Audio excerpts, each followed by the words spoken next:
Mesdames, Mesdemoiselles, Messieurs, salam alaikum. Vous êtes les bienvenus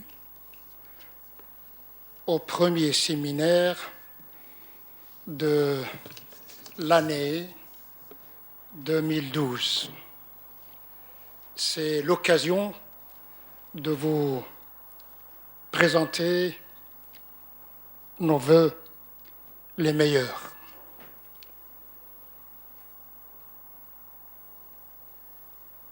Quand on échange nos vœux, notre pensée se cristallisera sur la notion du temps, particulièrement sur notre rapport au temps. Parler du temps, c'est parler de l'existence.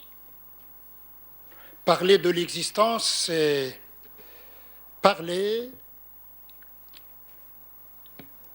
du temps comme succession des moments. Le temps ne dépend pas de nous.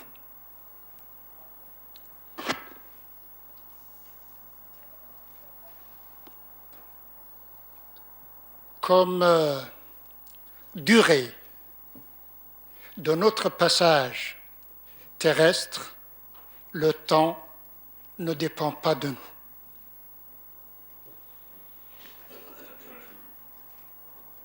Que veut dire exister? Exister, c'est vivre. Peut-on donner une définition de la vie? La meilleure définition de la vie serait notre manière de se situer dans le temps et dans l'espace. Dans sa dimension physique, le Coran nous présente le temps non pas seulement comme phénomène à constater, mais comme signe chargé d'interrogation. Et c'est notre premier pas dans notre rapport au temps. Lorsqu'on se dit « je vous souhaite une nouvelle année », cette expression implique que l'année 2012 n'a pu se manifester que grâce à la disparition de l'année précédente. Et nous sommes en face de cette alternance qui ne dépend nullement de nous. Ce qui dépend de nous, c'est que faire, non seulement pour vivre dans le temps, c'est le commun de tous les existants, mais que faire pour vivre le temps. وهو الذي جعل الليل والنهار خلفة لمن أراد أن يذكر أو أراد شكورا.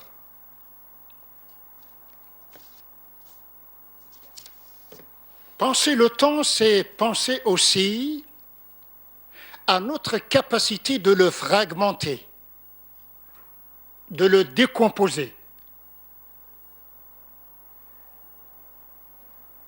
Penser au temps, penser à la fragmentation du temps, c'est surtout penser à conjuguer le temps. Conjuguer le temps n'a de sens que lorsqu'on arrive individuellement et collectivement à conjuguer nos efforts. Conjuguer nos efforts en préparant les moyens adéquats pour obtenir ce que nous quêtons, ce que nous cherchons. Penser au temps veut dire avoir présent à l'esprit le but ultime de notre existence.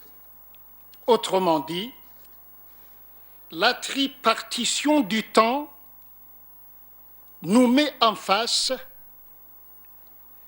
d'un passé qui n'est plus, d'un présent qui tend à ne plus être présent et d'un avenir à concevoir, à construire. L'année 2011 fait partie du passé. Le seul lien qui nous reste avec ce passé, c'est le souvenir. Liman arada an yadhakkara. C'est cette méditation, cette mémorisation de ce qui a été fait et de ce qui n'a pas été réalisé. Le passé, comme vous le savez, n'est plus, et le futur, pas encore. Que reste-t-il de ces trois séquences du temps? Le présent. Mais le présent n'est pas toujours présent. Il s'en va vers le passé. Il s'en va vers le passé. C'est la raison pour laquelle il est très important de ne pas confondre ces deux expressions. Le temps est, grammaticalement, cette expression pourrait être valable. Le temps est, non. Il y a le temps. Le lieu est, non. Il y a le lieu. Ce temps qui nous est donné, ce lieu qui nous est donné, qu'attendent-ils de nous? Ce temps n'est qu'un récipient. Ce lieu n'est qu'un récipient à la portée de tous les vivants. Et la différence se manifeste quand on décide le contenu qui va donner une valeur humaine au temps.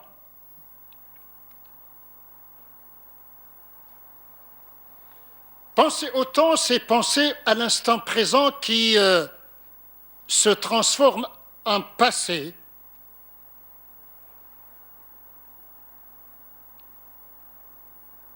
Le présent qui se transforme en passé nous conduit vers la direction des souvenirs. Le présent espéré, il nous conduit vers l'avenir. Notre rapport au passé, c'est faire fonctionner notre mémoire. Notre rapport à l'avenir, c'est faire l'effort d'une prévision. Bref, la seule réalité qui nous reste, c'est la réalité temporelle. C'est la réalité de l'instant. À la différence de tout ce qui existe, l'homme est le seul être capable d'avoir conscience d'exister. L'homme est le seul être capable de savoir qu'il est mortel. L'homme est le seul être capable d'être conscient de notre finitude. Nous sommes finis dans un univers, selon nous, fini, mais cet être fini, vivant dans un univers fini, a soif. Il aspire à ce qui va au-delà des limites du temps et de l'espace. Et nous voilà guidés par notre aspiration à l'éternité. Celle-ci ne fait pas partie de cet espace conditionné par le temps et par les limites de la géographie. Mais c'est cette confiance qui se renouvelle, qui va nous permettre de donner un sens particulier à notre existence.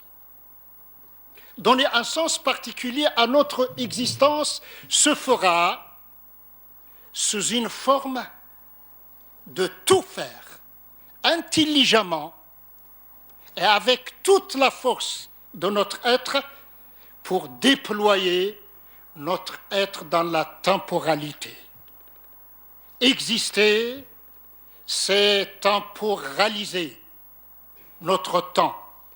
C'est donner au temps comme espace et au lieu comme espace un sens particulier. C'est être présent au monde. Il est impossible d'être présent au monde sans être présent à soi-même.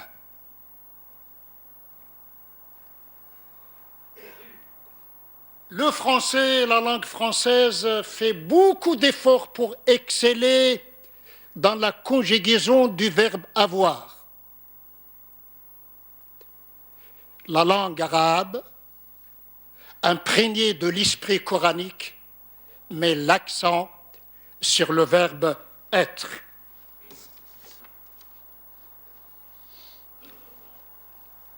À quoi bon faire une longue destination sur une clé? À quoi bon faire une longue dissertation sur une serrure? Le plus avantageux pour nous tous, c'est de faire fonctionner la clé. C'est de mettre la clé dans la serrure. Et c'est le déclenchement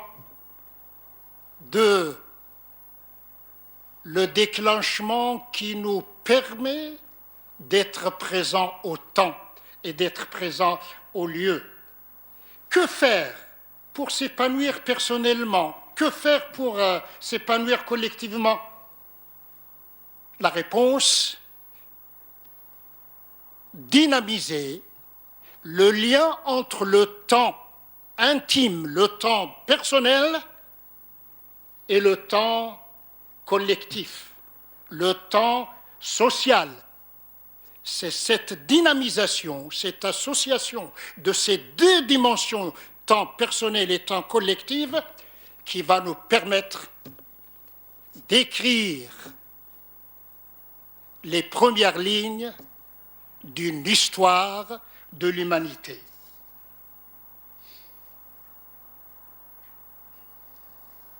Le temps de chacun d'entre nous ne s'épanouit qu'à la condition d'être en contact avec le temps impersonnel, le temps de la cité. Et c'est cela qui va nous conduire à réfléchir cet après-midi sur la question de la politique. Comme vous le savez,